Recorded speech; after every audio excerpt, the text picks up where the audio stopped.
Assalamualaikum warahmatullahi wabarakatuh. Jumpa lagi dengan saya Fajri ya di channel Buya Family ya. Sekarang hari ini lanjutin bab kemarin ya, bab air kitab Toharoh di hadis yang kelima. Kemarin kan 1 sampai 4 ya. Oke, kita mulai terjemah Bulughul Maram. Ya sebelumnya tapi saya ada yang mau diralat dulu. Ini soal bahwa ya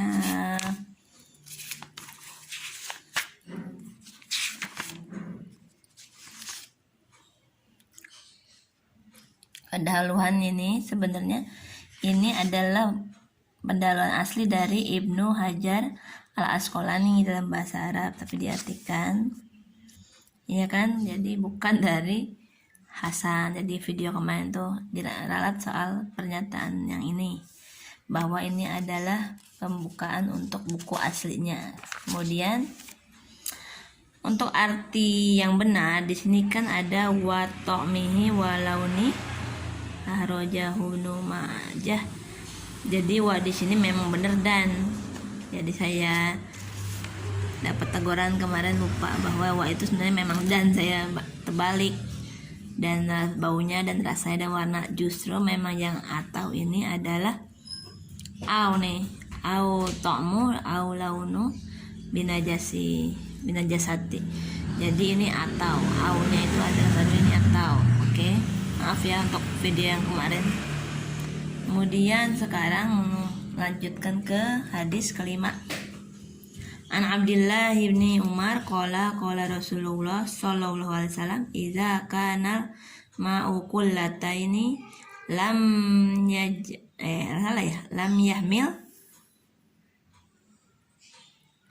khabasa wa fi lafzin lam yanjus akhrajahul arba'atu wa sahahahu Ibnu Huzaimah wal Hakim wa Ibnu Hibban.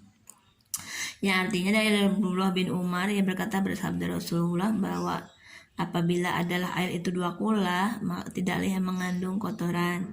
Dan di satu lafaz maksudnya sama lanjutannya titik-titik, tidak jadi ia najis gitu.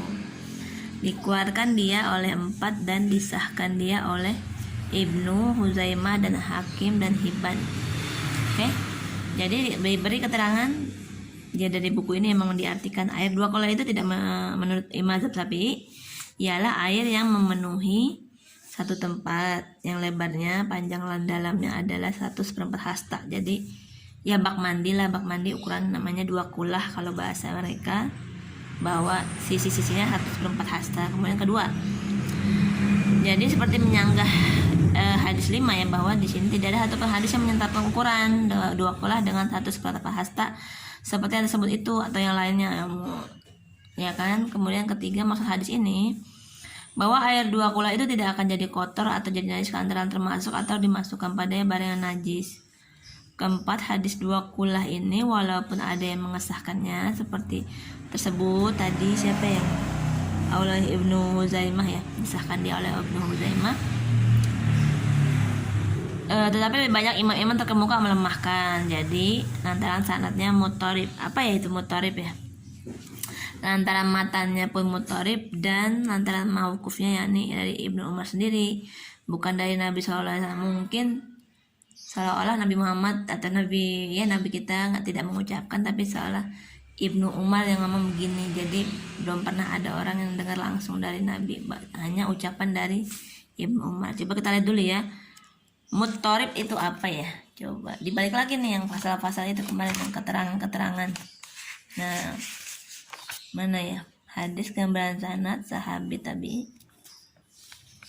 Mutarib itu apa ya?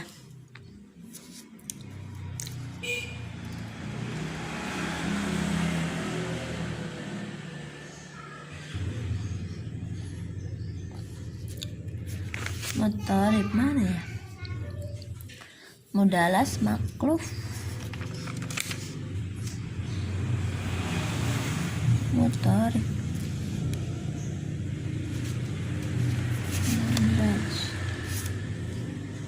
hadis gharib, qudsi, dhaif, sahih dan hasan.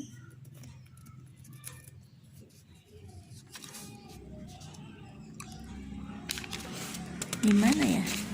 Agak susah ini. Ini mauquf. Kalau mauquf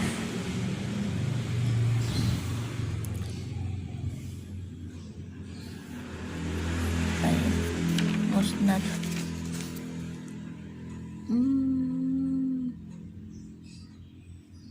Ini jadi mauqufnya yakni terhenti sampai di sahabat, tidak di Arbi. Oke.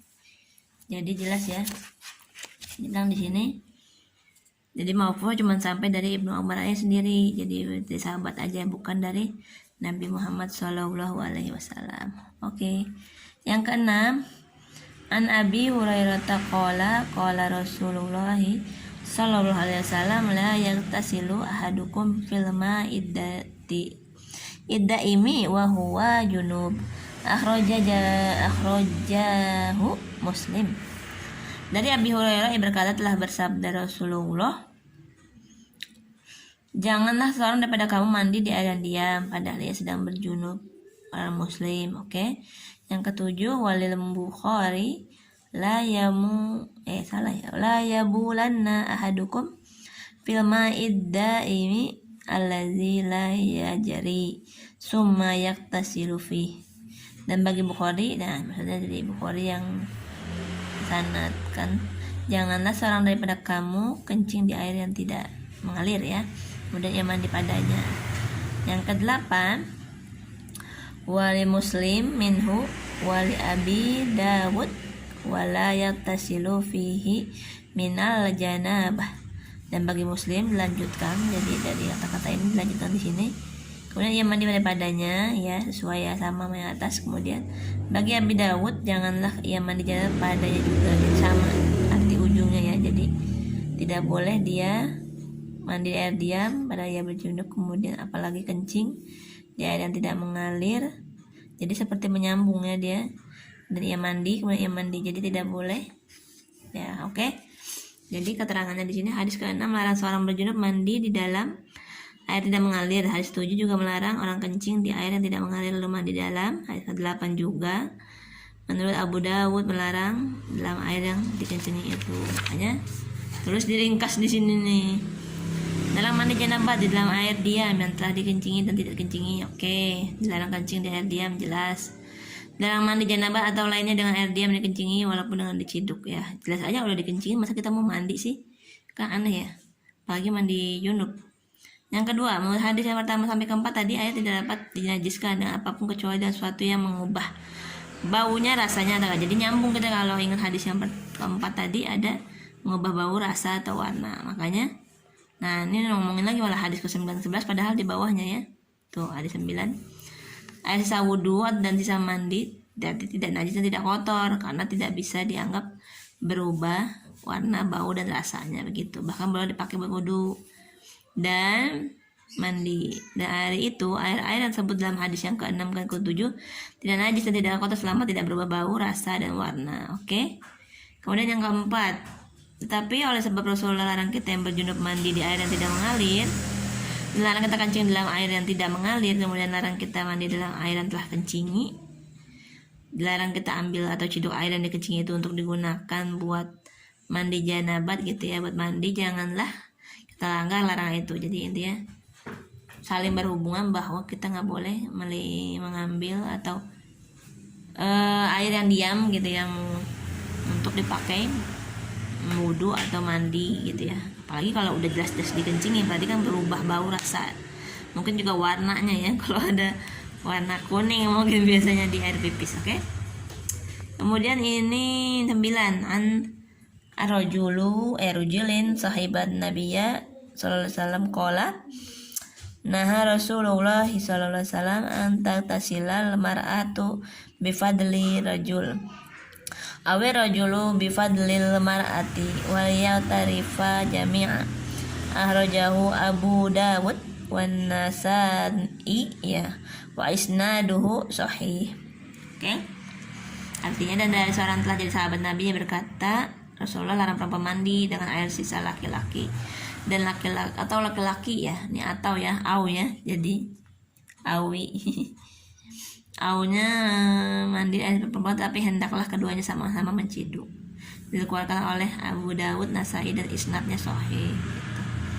Yang ke-10, an Ibni Abbas anna Nabiyya sallallahu alaihi wasallam kana yatasilu bifadli Maimunah akhrajahu Muslim. Dari Ibnu Abbas bahwa Nabi pernah mandi dengan air sisa Maimunah mandi.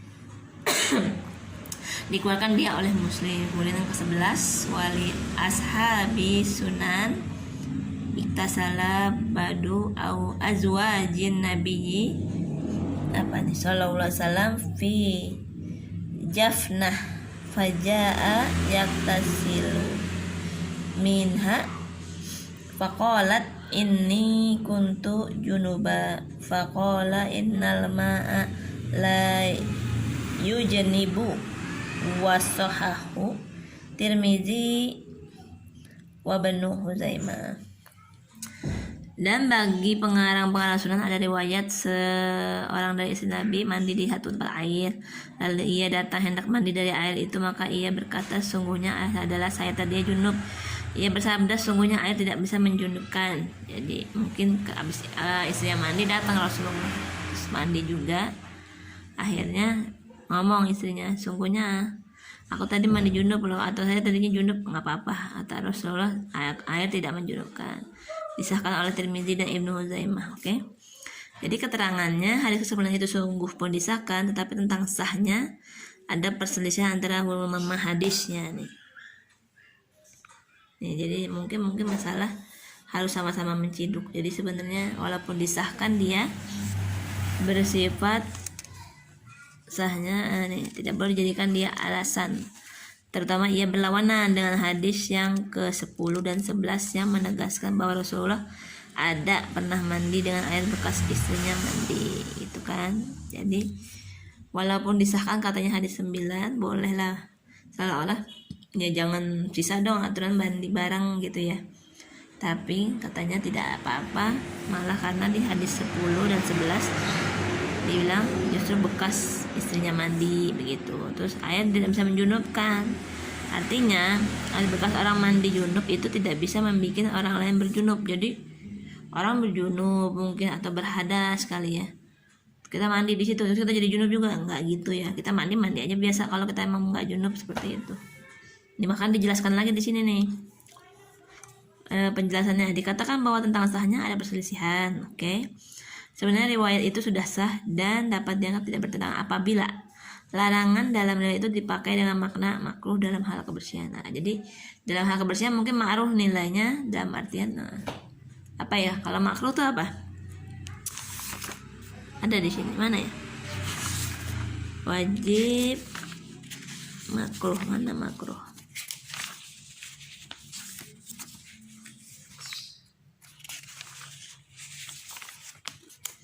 Harusnya ada sini. Nih wajib mutasi guys. Oh bukan. Wajib lagi ya. Oh, kayaknya ada wajib. Jadi bahkan dijelaskan makna dari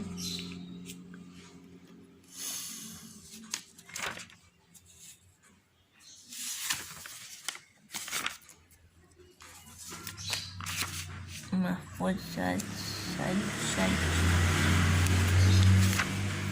Doif ini kalau disebut hakidah hasan maksudnya boleh dipakai. Mana ya?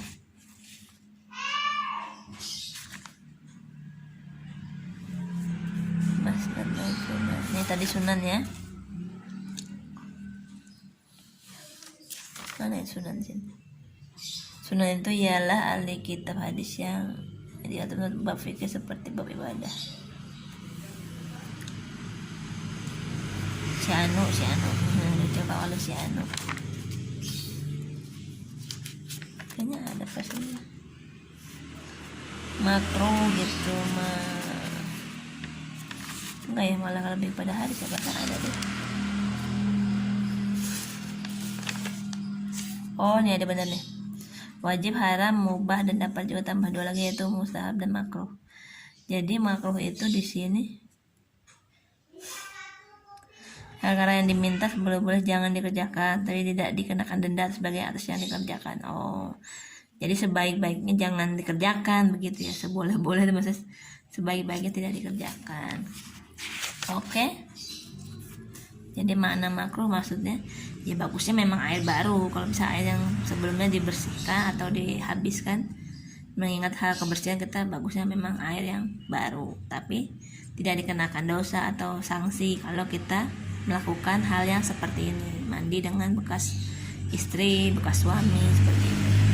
Oke, sekian dulu ya video kali ini, cukup panjang penjelasannya dan saling berkaitan ya, bahwa air laut kemarin kan yang pertama air bersih, maka bangkainya halal ya, bangkainya halal ya begitu. Oke, sampai jumpa. Assalamualaikum warahmatullahi wabarakatuh. Jangan lupa ya untuk like, share, and subscribe. Terima kasih.